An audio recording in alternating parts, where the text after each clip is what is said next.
Good morning, everybody. It is one beautiful day so far here in New Jersey. Uh, so we're gonna pick it up where we left off last night. I want to show you a few things, and then we will move on to transferring. Now, I spoke briefly on it last night, and what I did was I got a spore syringe and I just put it on Agar. Um, I used quite a bit, as you can see here. I used quite a bit of spores on this because I didn't know what I was doing, but it worked out good. Now, if you look in here, the mycelium, all right, on both dishes, all right, it's weird. It came from the same spore, but you're getting all different kind of growth. All right, that's because spores, multi-spore, it's a crapshoot. You don't know what you're going to get. I mean, you don't know what kind of growth. You don't know how strong. You know nothing about what's going to happen. All right, it's a complete crapshoot until you start making your cuts.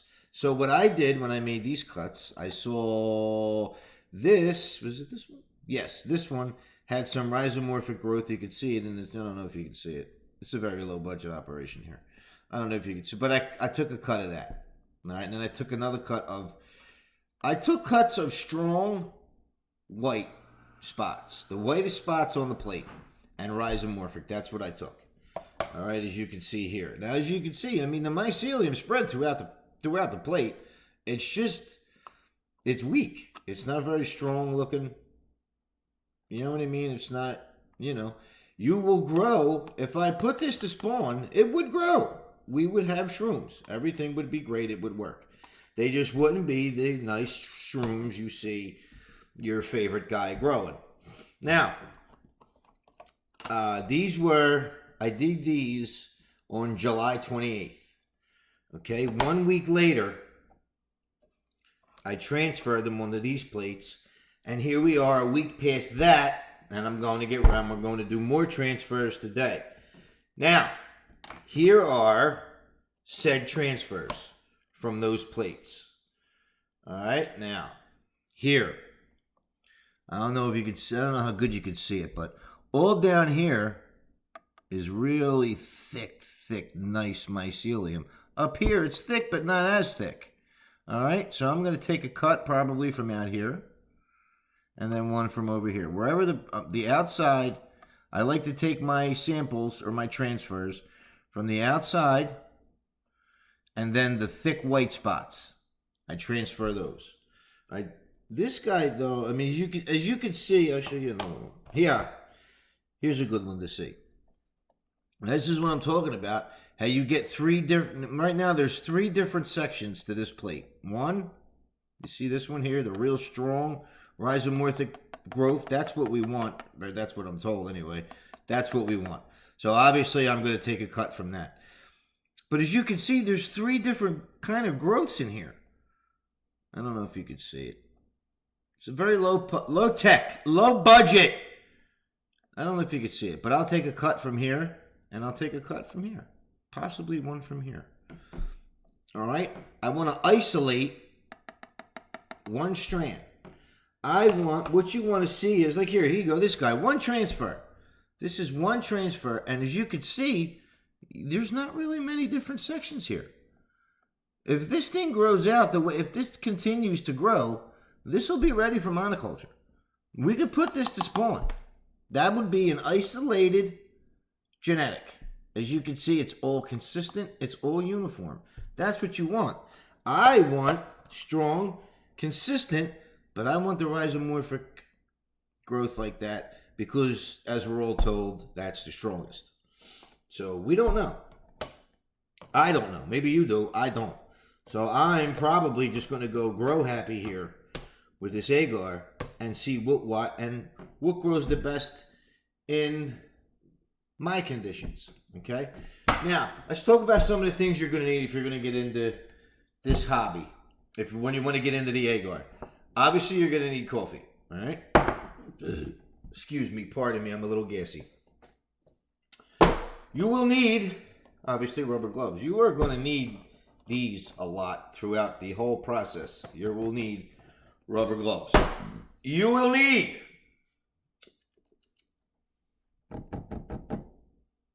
parafilm. This is how we wrap the plates. This is the parafilm. Now, how I use the parafilm, I'll show you later, but I pull it out of here 3 deep, and then I cut it in half because I don't want all the parafilm all over the thing. I like to see parafilm. All right, obviously, this will become your friend. You will use this a lot. So important. Squishy! Our friend Squishy. You will always need Squishy. Bleach and water, Squishy. Scissors, obviously. And this is our scalpel. Yes, sir. Scalpel. You don't necessarily need a scalpel. You could use a kitchen knife. But it's just cool to say scalpel. And these things are sharp. You need to watch it with this. All right, so that's brief. Oh, and of course, our still air box. Yes, sir, buddy. Yes, sir. Right? You use a still air box.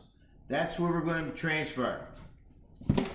I actually don't know how I'm going to get you in the air box to show you how I do this. I may do it in front of the oven because I could probably give you a better view. Maybe I'll do 5 in the still box, 5 on the oven. I don't know. We'll figure something out. But, ooh, the most important thing, let us check on our plates we made last night. I'm excited. All right, here we go. They're still in the oven, by the way. Yes, sir, buddy. Oh, look at that. Look at that. Oh, look at this. Okay, now, when you take them out of the oven and you put them down, they've been in the oven all night. They came down in temperature very gradually. Okay? Very gradually. And what that helps with is not a lot of condensation. You can leave that. You see that little bit of condensation on the top? You can leave that. Okay? You can actually store it upside down. It's fine. It's no problem. You could do that. Because I am who I am, I'll wipe it off. I'll just take a paper towel. And while I'm making my transfer, I'll just wipe it and put the lid back on. You're going to tell me you can't do that. I think it was number 2 or 1. 1. It was number 1 last time. 1, and there's another one. There was another one that I had the 2 top ones from the last time I made them. I wiped it. And as you can see, there's no problem. There's no look. They're happy in there. Look how happy he is. Look. Growing real nice. So you could just wipe that, or you could leave it. All right? That's not a lot. That's not a lot. All right? Now, look at the next one. Hello! Look at that! Look at that. Look how clear that is. Look. Look. You could still read Gravy Seal. I mean, that is sexy! Very clear. All right, now here's the thing. The clear thing, yeah, it's cool. Not essential. All right, because you could also add, what's giving me the cloudiness in here is the potato flakes. Okay? Here, I used malt extract. By the way, the potato flakes, is 1 part, I don't remember. Let me look at this. Here you go. So, this one for the potato flakes, all right, potato flake agar, I used 3 grams of potato flakes, roll them with a pin, you want to crush them, fine.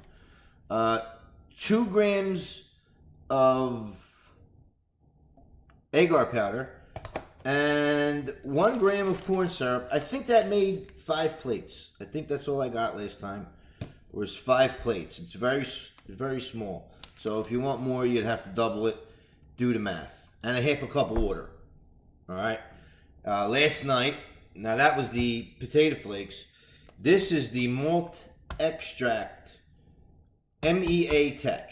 Okay, malt extract and agar.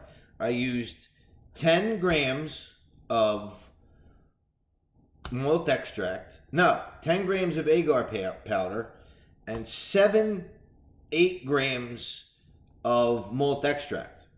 All right, and 500 milliliters of water. How I made it, it's very simple. I mean, it's not rocket science. You boil some water, you let it simmer down, and you mix it. You mix. Now, if you don't have the magnetic mixer, I do not. Again, I'm going to try to show everybody how to do this without having to get all that crazy stuff. You'll get it eventually. I'm going to get a mixer eventually when I'm completely sold and I have this all down to a science. What did I use? How did I get these so clear with the mixing? Well, just so happens, I don't know where this came from. Nobody bakes in this house. I don't know why we have this. But this, oh, it worked like magic. This was so, let me show you. Look. All right, let's pretend this is our agar. We're going to throw some water in real quick here. Look here. Look how, I mean, convenient. You can't see me. I'm looking back, but you can't see me. All right, look. Let's pretend that's 500 milliliters of agar. Oh, let's get these out of the way. And we just cooked it. Look, watch me now. Watch. Oh, look at that. Oh, yeah. Watch this. Watch me now. Watch. Oh, yeah, look at that. Look at that. I did this for 2-3 minutes. I just did this. Oh, yeah, look at that. Isn't that something? Isn't that something? See, we make do here. A dormouse. We make do here. The dormouse is going to bring you to the river. You got to drink. If you don't want to drink, that's fine. Don't drink. But don't tell you the dormouse didn't take you. All right, so that's that. That's how we mixed the agar. The magnetic stirrer is sexy, and I want one. But I'm cheap, so that'll work just fine. Had that laying around. Again, don't know where it came from. Excuse me. Excuse me. I'm sure if you had the other ones, the cake beaters, they'll work as well. But I don't think they'll fit into the jar. Oh! Scalpel fell. Doctor. Oh! It fell again. Alright, so like I said, I shall return. We will go through this. I'm going to set some things up. I'm going to go through these, go through the plates, and figure out exactly what I want to cut. Make little marks on there. And when I come back, that's what we're going to do. All right? So, I showed you everything we need, right? The materials, the plates. I showed you my very scientific still air box. I showed you that. I think I'm going to do 5 in here. If I could get a good view, I'll do it in here. Because that's normally where I do it. I do the transfers in the still air box. But I might just fire up the oven. Because I don't know if I'm going to be able to get you a really good view of what's going on in there. Like I said, this is a very low-tech operation. I mean, my camera is basically my Microsoft Pro. So, it is very big. Well, not big, but, you know, it's not a camera. So, I'll get some stuff together here. I will definitely have another cup of Joe. Maybe take a couple hits of, you know, it is legal now in Jersey. It is legal in Jersey. So, all right. I shall return, folks. We're going to rock it today. We're going to do some stuff. All right. See you in a little while.